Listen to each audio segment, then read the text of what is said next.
Were you under the influence of drugs or alcohol that impaired your ability to understand what you were doing? It could have been medication, yes. Okay. What medications were you taking in about January of 2003? Could have easily have been pain medication because I had some serious injuries on tour. Okay. On what tour? I had a serious fall. I'm not sure it was the tour. It was a show that we did, a benefit show. And I had an accident also at home. So I'm sure it's something to do with that. Okay.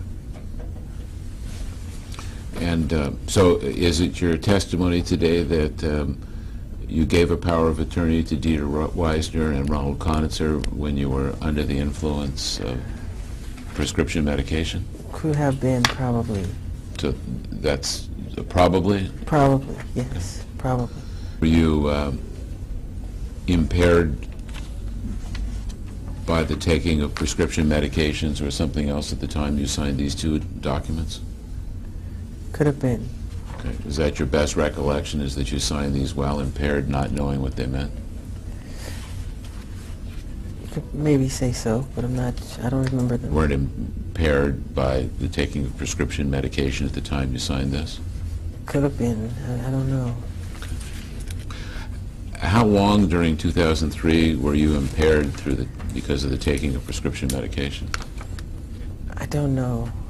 Was it most of 2003? I'm not sure. Okay. Did Dr. Forsheim prescribe that medication for you? No, it wasn't Portion.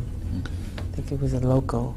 March 31, 2003, were you still impaired because of the taking of prescription medication? Could have been.